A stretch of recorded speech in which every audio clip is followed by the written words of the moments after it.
Avf qilish o'zi nima? Biz Alloh taoloning avfiga, mag'firatiga, kechirishligiga loyiq bo'lishligimiz uchun o'zimizda ham mana shu avf degan sifatni topishligimiz kerak bo'ladi. Kechirib qo'yishlik. Avf qilishlikning darajalari: halimlik, avf qilish, kechirish, ihson. 4 xil ko'rinishi bor. Hilm bu inson jahli chiqqanda, g'azabi kelganda g'azabini yutishlik. Ikkinchisi avf qilish, jazolashga qodir bo'lib turib jazolamaslik. Uchinchisi kechirish, malomat qilgan kishiga, ya'ni malomat qilishga qodir bo'lib indamay qo'yishlik. Ihson qilishlik bu anbiyo va siddiqlarning sifati. Yomonlik qilgan kishilarni jazolab, malomat ularni jazolashdi o'rniga, malomat qilishdi o'rniga qaytarib yaxshilik qilishlik. Avf qilishlikning 4 ta ko'rinishi mana shu. Muhammad sallallohu alayhi vasallam qanday zot bo'lgan? U kishi qanday avf qilganlar? U kishi payg'ambar bo'lmay turib sodiqul amin edi. Hamma yaxshi ko'rar edi. Qavmiga la ilaha illalloh kalimasini olib kelganda ko'p aziyatlar payg'ambarimizga ozolar yetdi. Mana shuniga aziyat yetkazib turgan qavmiga payg'ambarimiz Allohummaghfirli qavmi fa innahum la ya'lamun. Parvardigoro, meni qavmimni avf qilgin, zero ular nima qilayotganini bilmayaptilar dedilar. Bu o'rinda 3 ish jamlangan. Ularni avf qilish, o'zi kechiryapti. Parvardigordan kechirishligini so'rayapti. Ularga uzrni qoyim qilib, bilmay qilishyapti Parvardigor. Yana orqasidan o'zini ismiga atf qilib, meni qavmim ular deyapti. Ular demayapti, meni qavmim deydi. Va ma arsalnaka illa rahmatan lil alamin. Biz sizni ey Muhammad alayhisalom olamlar uchun rahmat qilib yuborganmiz dedi. Payg'ambarimiz sollallohu alayhi vasallam Uhudda 50 ta kamonchini rumotga o'tkazib qo'yib, mendan buyruq kelmaguncha yutsak ham, yutkizsak ham, g'olib, mag'lub bo'lsak ham jilmanglar deb tayinlab aytdi. Bu 50 ta kamonchi payg'ambarimizning buyrug'ini bajarib turdi. G'alaba musulmonlar tomonida bo'ldi. Endi qachoniki dushmanlarni musulmonlar yengib quvib ketayotganda, bu rumotlar, kamonchilar g'anima o'ljadan qolib ketamiz deb payg'ambarimizga osiylik qilib tushib ketishdi. Qo'shinni orqa tomoni ochilib qolganda, mushriklar orqa tomondan zarba berdi. Mana shu kishilarning aybi bilan musulmonlar mag'lub bo'ldi. Payg'ambarimiz bularni ham avf qildi. Kechirdi. Malomat qilishlikka yoki jazolashlikka qodir bo'lib turib kechirdi. Alloh taolo tomonidan mana shu sifat payg'ambarimizda mana shu sifat borligini Alloh taolo Qur'onda bayon qildi. Yusuf alayhisalom. Biz avf qilgan kishilarning hayotidan ozgina lavha gapirib beramiz. Yusuf alayhisalom akalari hasad qilishib, otasini qo'lidan olib quduqqa borib tashashdi. Yusuf alayhisalom 12 yasharida qul bo'lib sotilib ketdi quduqdan chiqib. Vazirning uyida yashadi, 7 yil qamoqda o'tirdi. Juda ko'p mashaqqat, qiyinchiliklarni ko'rdi. Oxiri akalari nohaqligi ma'lum bo'ldi. Ularning qilgan xato ishlari fosh bo'ldi.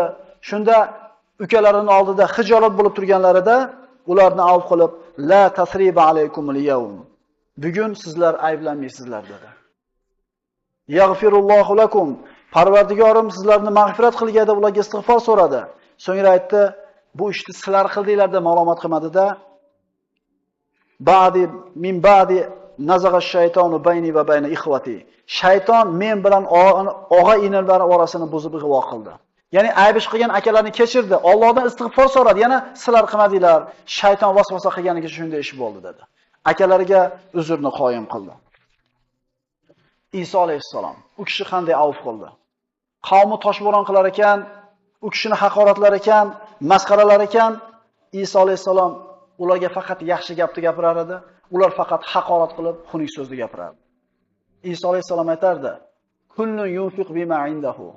Har bitta odam o'zida bor narsani infoq ihson qiladi. Ularda faqat yomon gap borligi uchun qalbida yomonlik chiqdi.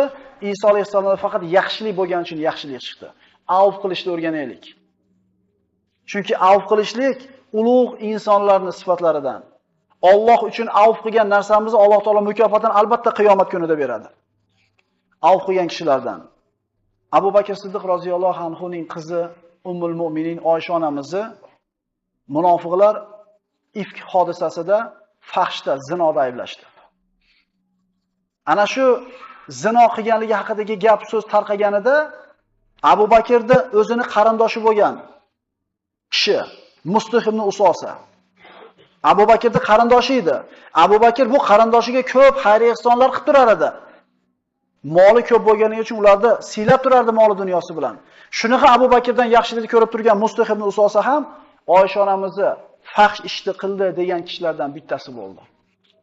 Abu Bakr Siddiqning nihoyatda bir achchig'i kelib, ya'ni shuncha yaxshiligingni ko'rib turib, meni qizim haqida shunaqa gapiradimi dedi-da, Allohga qasam, qaytib bunga men ihson qilmayman dedi. Lekin Alloh taolodan oyat nozil bo'ldi. Sizlardan fazil va keng, katta mol, davlat egalari qarindoshlariga, miskinlarga va muhojirlarga Alloh yo'lida infoq ihson qilmaslikka qasam ichmasin. Balki ularni afv qilib kechirsinlar. Alloh sizlarni mag'firat qilishini istamaysizlarmi? Alloh mag'firatli mehribondir. Bu oyatni eshitganda Abu Bakr darrov tushundi. Men haqimda keldi dedi.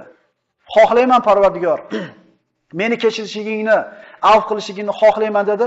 Shu kundan boshlab ihsonni yana qaytadan tikkalab qo'ydi. Mana aytayapmiz, afv qilishlik bu ulug' sifatlardan, anbiyolarning sifatlaridan. Abu Bakr aytdi, Allohga qasam, bugundan boshlab unga qiladigan yaxshiligimni hech qachon to'xtatmayman dedi. Alloh aytadi: "Idfa billati hiya ahsan, fa idhal ladhi baynaka va baynahu adawatun ka'annahu waliyyun hamim, wa ma yulaqaha illa allazina sabaru, wa ma yulaqaha illa zu hazzin azim." Yaxshilik bilan yomonlik barobar bo'lmas. Siz har qanday yomonlikni eng go'zal surat bilan daf qiling. Shunda banogoh siz bilan o'rtalaringizda adovat bo'lgan kimsa qaynoq do'st kabi bo'lib qolur. Unga yomonlikni yaxshilik bilan daf qilish xislatiga faqat sabr toqatli zotlargina erishurlar. Unga faqat ulug' nasib egasigina erishur. Dushmaningga, senga yomonlik qilgan kishiga eng go'zal muomalani qil, eng yaqin do'stingga aylanadi. Bu narsaga deyapti Alloh taolo, faqat ulug' insonlar qodir bo'ladi. Hammani qo'lidan kelmaydi bu narsa. Alloh taolo mu'minlarni g'azab vaqtida sabrga, johillik qilinganda halimlik qilishlikka, yomonlik qilinganda afv qilishlikka buyuradi. Ali ibn Abi Talib roziyallohu anhu qanday afv qildi? U kishini Ibn Muljam xanjar bilan jarohatlaganida o'lishiga yaqin bo'lib qoldi. Ali roziyallohu anhu jarohatlanib turar ekan, o'g'illariga aytardi: Ibn Muljamga yaxshi muomala qilinglar. Yaxshi yedirib, yaxshi kiydiringlar. Qattiq tegmanglar. Bu xanjarlagan kishiga. Agar men tirik qolsam, undan qasos olishlikka yoki kechirishlikka men haqli odamman. Agar o'lib qoladigan bo'lsam, orqamdan jo'natinglar. Allohning oldida u bilan husumatlashaman dedi. Ya'ni shunday kishiga ham yaxshi muomala qilib turinglar. Tirik qolsam kechiradigan yoki jazolaydigan men bo'laman, qasos oladigan. Agar o'lib qoladigan bo'lsam, orqamdan jo'natinglar dedi. Ahmad ibn Hanbal. Ahmad ibn Hanbal xalifa Mu'tasim davrida Qur'onni maxluqligi haqidagi fitnada qattiq jazoga itobga qoldi. Ya'ni xalifa Mu'tasim Qur'onni maxluq deyishlikka majbur qildi. Ya'ni Qur'onni maxluq deb qo'ysa, maxluq degani yaralgan narsa bir kun yo'q bo'lib ketishligi kerak. Agar Qur'onga maxluq degan so'zni nisbatlab maxluq deb turib ulamolar hammasi tan olsa, bir kuni yaralgan narsa bir kun yo'q bo'ladi deb turib Qur'on ham bir vaqtga borib yo'q bo'lib ketishligi kerak edi. Maxluq demadida Allohning kalomi deb turaverdi. Ulamolar aytadi, ummat ikkita og'ir fitnaga ro'baro bo'lgan. Bittasi Ahmad ibn Hanbalda Qur'on fitnasida maxluq demagan. Ikkinchisi Abu Bakrda riddaga, ahli riddaga qarshi chiqib turgan fitnasida. Abu Bakr Siddiq ummatni bir xil ushab qoldi. Bo'linib ketishidan ushab qoldi.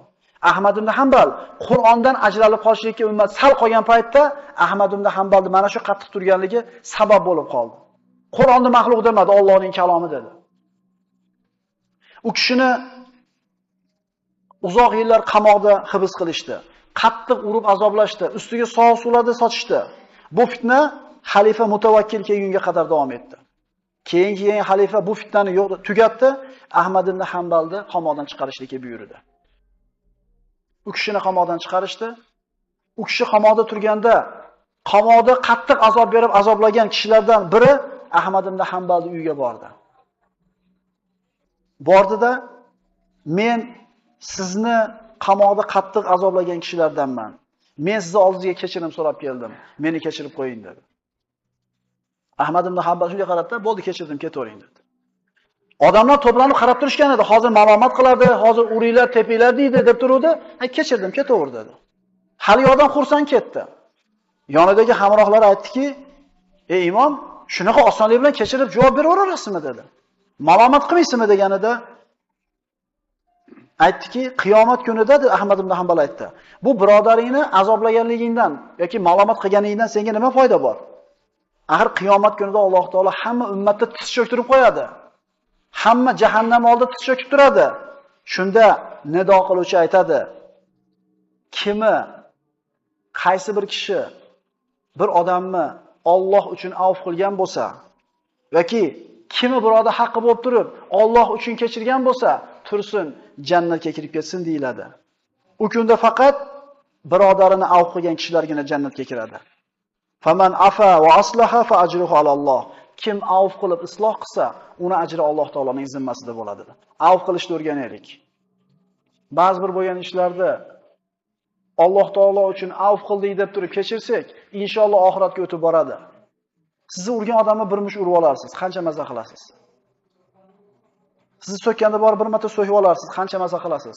Shuni o'rniga qiyomat kunida har bitta odam jahannam olib kelib qo'yilganda, tiz cho'kib, bitta savobga muhtoj bo'lib turgan paytda, shu qilib qo'ygan avfiz bilan jannatga kirib ketishni taklif qilinsa, rozi bo'lmaysizmi shu kunda? Alloh taolo avf qilishni kechiruvchi, karim bo'lgan zot. Siz bilan bizga mana shu sifatni nasib qilgan bo'lsin. Aqulu qawli hadha va astagfirulloh li va lakum. Assalomu alaykum va rahmatullohi va barakatuh. Bismillahir Rahmanir Rahim. Alhamdulillahi Rabbil alamin. Wassalatu wassalamu ala ashrafil mursalin wa ala alihi wa ashabihi ajma'in.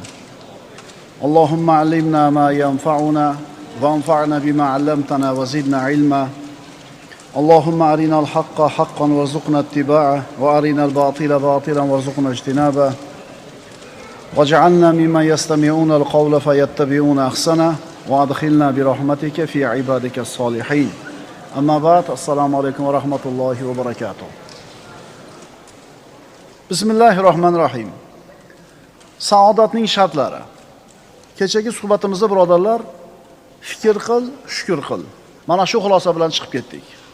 Agar siz bilan biz jiddiy fikr qiladigan bo'lsak, rostmana o'ylanib ko'radigan bo'lsak, kalladagi mayda-chuda g'am tashvishlarni, o'y fikrlarni chekkaga surib turib, rostmana fikr qilib ko'radigan bo'lsak, shukr qilishdan boshqa choramiz yo'qligini ko'ramiz ekan. Fikr qil, so'ngra shukr qil. Fikr qilsang, shukr qilishga yo'l ochiladi.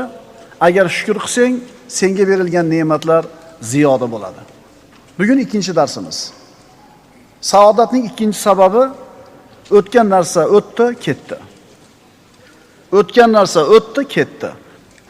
Insonni bugungi kunini ikkita narsa jahimga aylantiradi. Qaytaraman. Bugungi kuningizni ikkita narsa fasodga uchratadi. Birinchisi o'tmishni eslab, o'tmishga pushaymon yeyish. Ikkinchisi kelajak haqida qo'rqib, kelajak haqida xavotir qilishlik. Inson o'tmishini eslab siqilishi, uni yodga solib g'am qilishi bu g'irt ahmoqlik va tentaklikdir. Bunday qilish irodani o'ldirish degani, naqd bugungi kunni zoyi qilish degani. Aqlli insonlar o'tmish papkasini yopadi, qayta ochmaydi. Uni unutishlik zindoniga berkitib tashlaydi. O'tmish ishlarni unutishadi. Uni arqonlar bilan mahkam bog'lab, beparvolik zindoniga uloqtirishadi. Uni ustiga tuproq tortiladi, unga hech qachon nur, yorug'lik yetmaydi. U yerdan hech qachon chiqmaydi, chunki o'tgan narsa o'tdi, ketdi. O'tgan ishlar uchun xafa bo'lish o'sha ishlarni orqaga qaytarib bermaydi, birodarlar. Siqilishlik u ishlar uchun uni tuzatib qo'ymaydi. G'am qilish uni isloh qilib bermaydi. Eslab qayg'urish bo'lsa, ularni tiriltirib bermaydi. Chunki endi u yo'q. Chunki o'tgan narsa o'tdi, ketdi. O'sh paytda gugurt olib qo'yganimda deydi. Qara deydi. O'sh paytda deydi, moncha zayimim bor edi deydi. O'sh paytda gugurt olib qo'yganimda mana munchaga ko'payardi ekan pulim. Endi o'tdi, ketdi, tamom. Musulmon odam uni ustiga unga yoqmaydigan biror bir hodisa, kor hol kelsa, musibat ustiga tushsa, bo'ldi endi, ish bitdi. Nima deydi? Qaddarallohu ma sha thumma fa'ala. Alloh o'zi xohlagan narsani taqdir qildi va shuni amalga oshirdi. Demak, shunday bo'lish kerak ekan, shunday bo'ldi. Endi qabul qilamiz, rozi bo'lamiz, ajr olamiz. Chunki o'tgan ish o'tdi, ketdi. Birodar, sen ustingda o'tayotgan, sen kechirayotgan har bir kuning Allohning senga bergan hadiyasi, in'omi. Bu naq kuningni o'tmish haqidagi pushaymon va kelajak haqidagi xavotirlar bilan zoya qilmagin. O'tmishni yomon xotiralar ostida yashashlik bu aqldan emas. Yo'qlik soyabonida tayda qolishlik aqldan emas. O'tmish sharpalaridan o'zimizni qutqarishimiz kerak. O'tdi, ketdi. Nima? Sen birodar daryoni orqasiga qarab oqishini xohlaysanmi? Yoki quyoshni mashriqqa qaytib botishligini xohlaysanmi? Yoki yomg'ir tomchisini osmonga qaytib chiqib ketishini xohlaysanmi? Yoki ko'z yoshini qaytib ko'zga kirishini-yu, sutni ana shu sigirning yeliniga qaytishni xohlaysanmi? Sen o'tmishni eslab o'zingni g'amga, qayg'uga solayotganliging o'ta achinarli va qo'rqinchli holat. Chunki o'tmish bilan ovora bo'lsang, bugungi naq kuningni zoya qilib qo'yasan. O'tmish daftarini ochib, o'tirib olib o'qish, bugungi kunni zoya qilish. Kuch-quvvatni yo'q qilish u omonatga berilgan soatlarni behuda o'tkazishlik. Alloh azza va jalla o'tgan ummatlar haqida nima dedi? Astagfirullah. Tilka ummatun qad khalat laha ma kasabat va lakum ma iktasabtum va la tusaluna amma kanu ya'malun. Alloh azza va jalla Qur'onda avval o'tgan ummatlarni zikr qilib aytdiki, ular o'tib ketgan kishilardir, o'tib ketgan ummatlardir. Ularning qilgan amallari o'zlari uchun. Sizlar amalinglar o'zinglar uchun. Va sizlar ular qilgan ishlardan mas'ul bo'lmaysizlar. Birodarlar, o'tgan kun o'tdi, ketdi. Tarixni g'ildiragini orqaga qaytarishlikni, orqaga aylantirishlikni keragi yo'q, iloji ham yo'q. Zamonning o'lib bo'lgan jussasini qabrini ochib, tiriltirishga urinma. O'tmishini eslab, uni takror g'am qilayotgan kishi xuddi unni yana qaytadan tegirmonga solayotgan odamga o'xshaydi.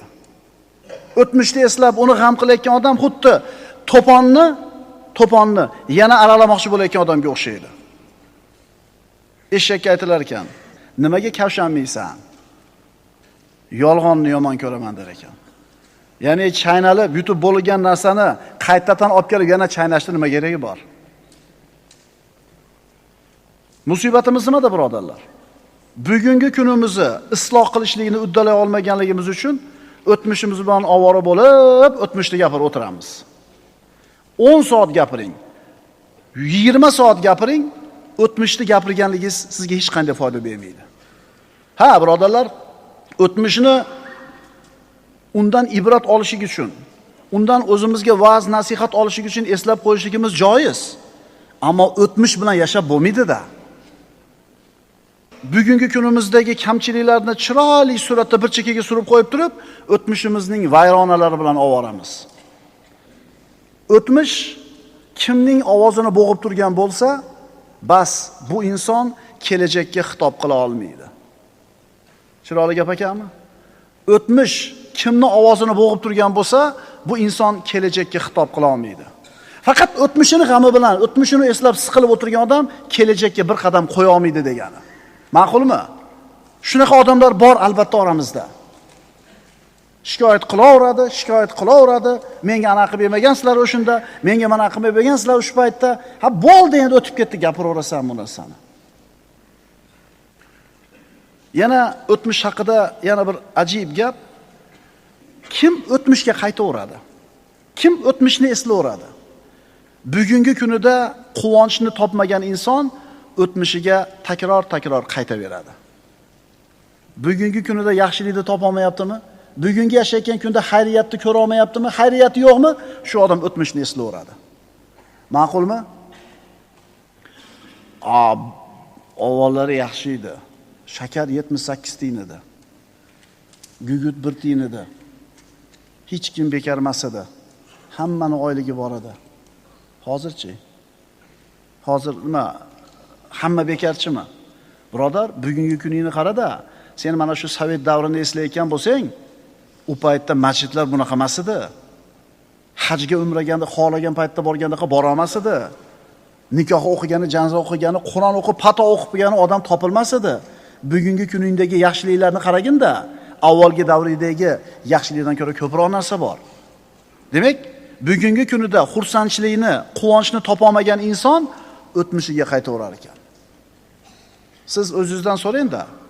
Siz qaysi toifadansiz? Insu jin avvalgi oxiri hammasi yig'ilib jamlansa ham o'tmishni ortga qaytara olmaydi. Bu amri mahol ish. Bu ayni haqiqat. Chunki odamlar, birodarlar orqaga yurmaydi, oldiga yuradi. Shamol oldiga esadi. Suv orqaga qarab oqmaydi. Karvon oldinga qarab yuradi. Bu Alloh taoloning bu borliqqa qo'ygan sunnati. Hayotni sunnatiga birodar teskari yurma, oldinga qarab yur. Mashinada ketayotganda ham odam laboyga qarab ketadi, yo orqaga qarab yuradimi?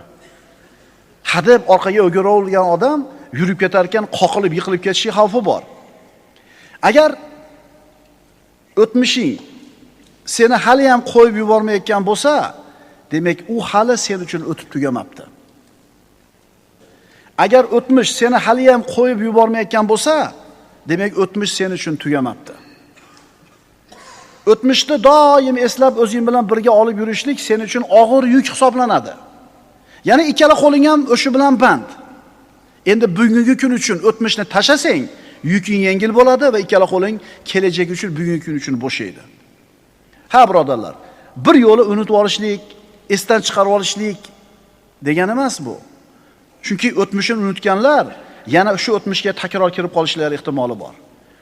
Hayotida qilib o'tgan xatolarni bir eslab tursa, kelajakda shu xatolarni qilmaslikka imkon bo'ladi. Ammo umuman eslamay qo'ysa, o'sha takrorlab qolishi mumkin xatolarini, eski xatolarini. Faqat o'tgan ishlardan ibrat olinadi, xulosalar olinadi, tajriba orttiriladi, tamom. O'tmish bilan yashalmaydi. Chunki o'tmish o'tdi, ketdi. Assalomu alaykum va rahmatullohi.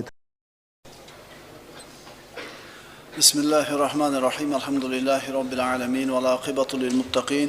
Vassalatu vassalamu ala sayyidina Muhammadin va ala alihi va ashabihi ajma'in. Amma ba'd. Assalomu alaykum va rahmatullohi va barakatuh. Bugungi hal yastaviyan deb nomlanadigan darsimizni mavzusi ixlos va riyo. Birodarlar, bu shunday bir mavzuki, axloq ham bir chekada qolib ketadi.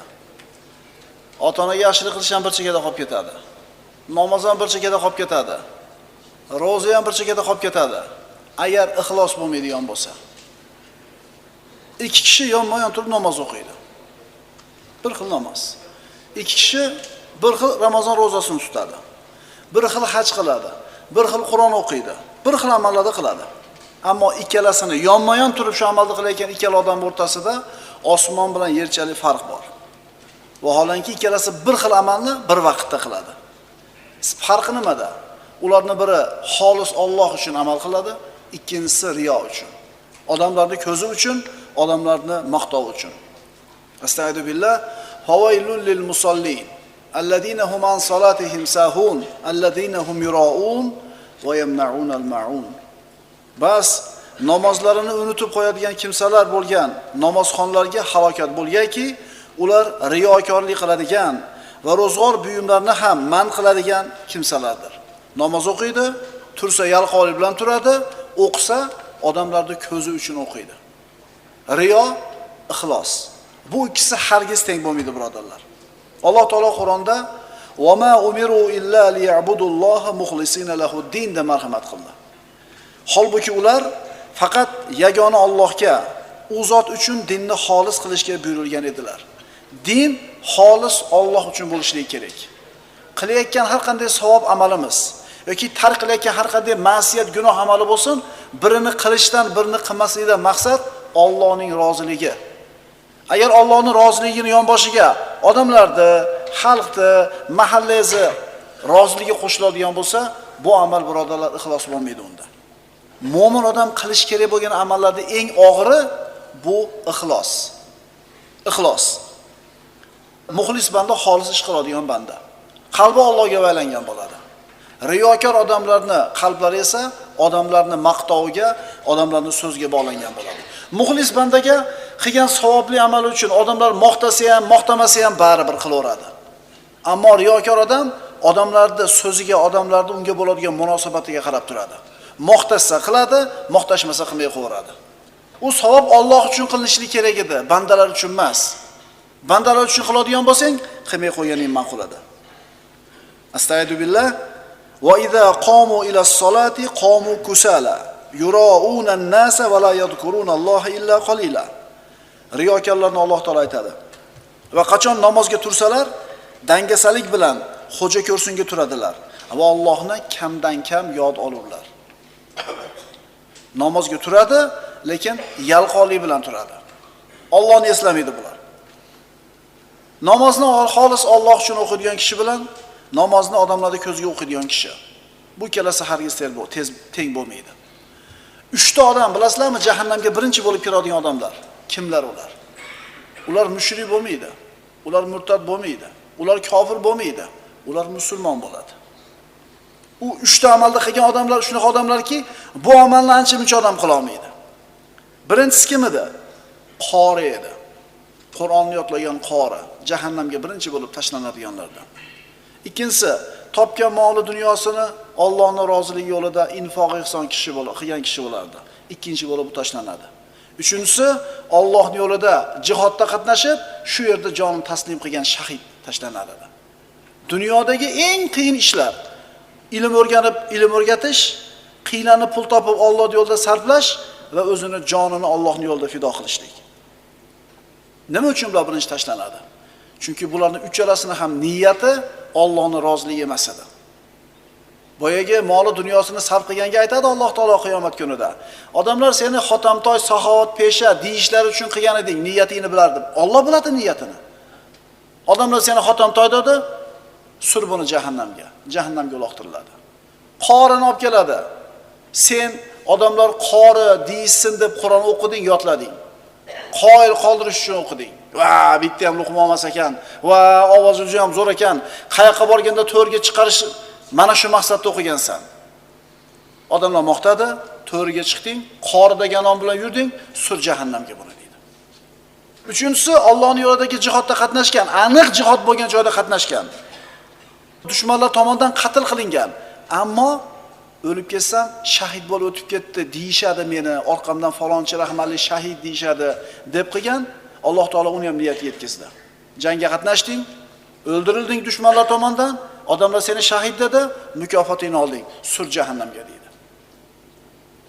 Alloh uchun bo'lsa qilish kerak, bo'lmasa yig'ishtirish kerak. Qanaqa amal bo'lishidan qat'iy nazar. Xuddi shu ishni qilgan yana 3 ta odam bor, jannatga kirib ketadi bular. Bular ham qori bittasi infoq ihson qilgan, bittasi shahid bo'lgan. Bularning farqi avvalgi 3 tadan farqi. Ular Allohni deb qilgan. Har bir ishni qilishidan avval niyat yangilab olish kerak birodarlar.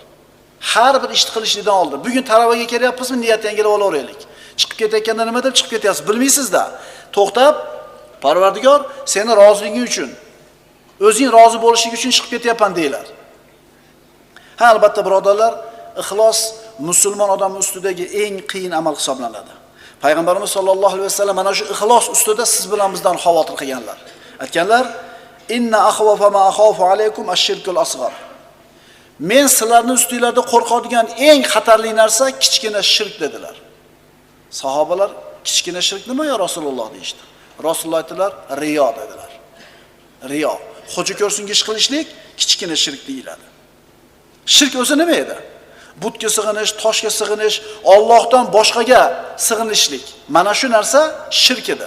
Ammo bir odam xolis Alloh faqat ibodatga, Allohga ibodat qiladi. Faqat Alloh uchun qildim deydi, lekin niyatidan ketib qoladi. Alloh niyatlarimizni o'zi isloh qilsin. Salaf solihlar aytishardi, niyatni tuzatishlik eng qiyin amal. Niyatni tuzatishlik eng qiyin amal. Sufyon Savriy aytadi: "Niyatimni tuzatishlik bilan 40 yil ovora bo'ldim. 40 yil niyatimni tuzatishlik bilan ovora bo'ldim." Chunki agar niyat xolis bo'lmasa Alloh taolo amalni qabul qilmaydi. Ala lillahi dinul xolis. Ogoh bo'lingiz kim? Xolis din yolg'iz Allohnikidir. Alloh taolo hadis qudusida shunday marhamat qiladi. Ana aghna shurakai anish shirk. Man amila amalan ashraka fihi ma'iya g'ayri taraktuhu va shirkahu. Men dedi Alloh taolo, shirk keltiruvchilarni shirkidan behojatman. Kim bir amalni qilib, mana shu amalda menga biror kimsani sherik qilsa, ya'ni men uchun qilmasdan, yana boshqalarga ham xursandchiligini, boshqalarga ham roziligini qo'shib qo'ysa, uni ishidan ham, uni o'zidan ham men behojatman dedi Alloh taolo. Innamal a'malu binniyat. Amallar faqat niyatga bog'liq bo'ladi. To'g'ri bo'lishi niyatga bog'liq. Qabul bo'lishi niyatga bog'liq. Bir odamlar uni maqtasa ham qilaveradi, savobli ishni, maqtamasa ham. Bir odam xolis Alloh uchun qildi, odamlardan berkitdi, odamlar bilib qolib maqtadi. Ixlosga putur yetadimi, yo'qmi? Tushunarlimi? Odamlar siz xohlamasiz ham maqtashyapti. Bu amal nima bo'ladi? Nima bo'ladi? Masalan, Qur'on o'qib beruvdingiz, maqtasin demasdan o'qidingiz, odamlar rahmatli, zo'r o'qigansiz dedi. Yoki qandaydir bir ishingizni zo'r qiluvdingiz, maqtashdi. Ana shu amalni qilishda, ishni boshida Allohning roziligi deb qilganmidingiz, faqat undan keyin maqtashadimi, maqtashmaydi, buni ahamiyati yo'q. Boshida Alloh uchun bo'lgan bo'lsa bo'ldi, u yog'i bilan ishingiz yo'q. Tushunarli bo'ldimi? Xo'p. Amallarni xolis qilgan banda bilan riyo uchun qilgan banda hargiz bir-biri bilan barobar bo'lmaydi. Riyokor banda, xolis banda. Zohiridan bu ikkisi bir-biriga o'xshab ko'rinaveradi. Muxlis banda bir amalni qilmasa ham qilaman deb niyat qilib qo'yganligi uchun qilgandagi ajrni olaveradi. Riyokor odam bir amalni qiladi, lekin ajr olmaydi. Yana qaytarib aytaman. Xolis niyat qilgan odam, xolis muxlis bo'lgan banda bir ishni qila olmasa ham, shuni qilaman deb niyat qilgani uchun qilgandagi ajrni olaveradi. Ammo riyokor banda amalni qilib turib ajrga ega bo'lmaydi. Riyo nimaga o'xshaydi? Ketidan yomg'ir yog'magan momaqoldiroq ko'katlarni o'stirmaydi. Momaqoldiroq bo'ldi, orqasidan yomg'ir yog'madi. Bu momaqoldiroqning ko'katlarga foydasi yo'q bo'lganidek, ixlosi bo'lmagan amalni ham kishiga foydasi tegmaydi. Agar amalsiz ilmda foyda bo'lganida Alloh taolo ahli kitoblarni yomonlamagan bo'lar edi. Agar ixlossiz amalda foyda bo'lganida Alloh taolo munofiqlarni yomonlamagan bo'lardi. Ahli kitoblarda ilm bo'lgan, amal bo'lmagan. Amalsiz ilm foydasi yo'q. Amal bor, ixlos bo'lmasa, bunda ham foyda yo'q. Payg'ambarimiz sollallohu alayhi vasallam g'azotlarini birdan qaytib Madinaga kirib kelar ekanlar, o'zlari bilan birga chiqqan sahobalarga qarab aytdilarki, albatta Madinada shunday kishilar bor, sizlar qancha yo'l yurgan bo'lsanglar, qancha vodiy bosgan bo'lsanglar, sizlarga qancha ajr berilgan bo'lsa, ularga ham xuddi shuncha ajr berildi. Vaholanki ular Madinada. Shunda ana shu g'azotga birga chiqqan sahobalar, Rasululloh kim ular? Biz shuncha qiylanib yurib, mehnat qilib topgan savobimizni Madinada turib olib qo'yishdi ular. Kimlar ular deganida uzr ularni Madinada ushlab qo'ygan kishilar. Chiqishlik niyati bor edi, ammo Rasululloh bilan birga chiqishlikka imkoniyati yo'q edi. Yo'lga kerakli tadorigi yo'q edi, minadigan ulov yo'q edi, sarflaydigan mablag'i yo'q edi. Lekin chiqaman deb keldi, Rasululloh bir narsa topib bera olmadilar, qolib ketishdi. Lekin niyati sodiq bo'lganligi uchun shu amalni qilganlar bilan teng ajrni olishaverdi. Riyo ixlosning aksi. Riyokor amalni qiladi, bu amalini Alloh taolo qiyomat kunida yuziga uradi. Wala tadrib biha wujuhana yawmal qiyamah. Duoyimiz bor. Bu qilgan amalimizni qabul qil. Bu qilgan amalimizni qiyomatda yuzimizga urmagin. Kim uchun qilgansan? Odamlar uchunmi? Yuzimizga uradi, Alloh saqlasin. Shuning uchun har ish qilayotganda niyatni yangilab olishlik kerak. To'xta, boyaga aytganimizdek, rushnoyni tortib o'zimizga kelib turib, Parvardigor, sen uchun qilyapman. Xolis o'zing uchun qilyapman deb niyat yangilab qo'yaylik. Chunki baribir qilyapmiz-da o'shani. Qiyomat kunida Alloh taolo aytadi riyokorlarga: "Izhabu ilallazina kuntum turauna fid dunya." Dunyoda kimni deb riyo qilib amal qilgan edinglar? O'shalarning oldiga boringlarchi, ajr savob bormikin sizlarga? Ixlos bilan amal qilgan banda, riyokor banda. Ikkalasi teng bo'lmaydi. Bir quruvchi bitta katta qurilish kompaniyasida uzoq yillar ishladi. Qaridi, charchab qoldi. Endi pensiyaga chiqaman deb, ana shu kompaniyaning raisiga borib turib murojaat qildi. Men ishdan bo'shamoqchiman, qaridim, endi menga javob beringlar. Haligi kompaniyaning raisi aytdi: "Bo'pti, javob beramiz, faqat bitta shartimiz bor. Mana shu bizni kompaniyadan chiqib ketishingizdan avval oxirgi bitta zakazni bajarib bering. Mana proyekt, mana material, mana uyni qurib bering, keyin siz bo'shaysiz" dedi. Haligi odam tezroq ishdan bo'shashligi uchun material o'shuncha, proyekt bor. Nari-ver qilib eplab uyni qilib qo'ydi. Fundamentni qing'ir-qish qilib, sementni aralashtirib, chola qilib fundamentni qo'ydi. Devorni qing'ir-qish qilib urdi.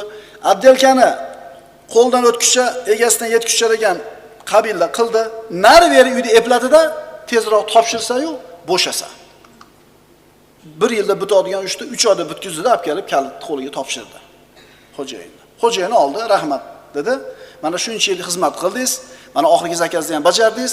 Mana endi bizning kompaniyamizda ishlaganligingiz uchun sizga mukofot tariqasida mana shu o'zingizga sovg'a deb turib kalitni berdi qo'liga. Ya'ni sizni izzat ikrom qilmoqchi edik.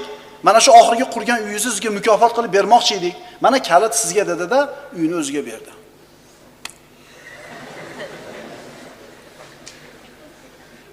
Nimaga chiroyli qilib qilmodim? Nimaga puxta qilib qilmodim? Material o'shuncha edi-yu, vaqt o'shuncha edi-yu. Nimaga o'zim uchun qilgan ishni mana shunday chola qildim dedi, pushaymonlar edi. Birodarlar, o'qiyotgan namozimiz o'zimiz uchun. Tutayotgan ro'zamiz o'zimiz uchun. Xatmida turganimiz o'zimiz uchun. Xayr ehson qilayotganimiz o'zimiz uchun. Zakotimiz, hajimiz o'zimiz uchun. Ixlos bilan qilaylik. Ertaga qiyomatga borganda ana shu amallarimiz qo'limizga tutkizib qo'yiladi. Mana o'zingni qilgan amaling deb.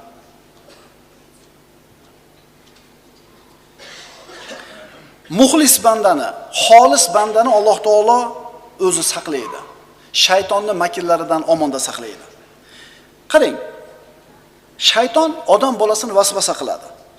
Ma'siyatlarni chiroyli qilib ko'rsatadi. Toat ibodatlarni og'ir qilib ko'rsatadi.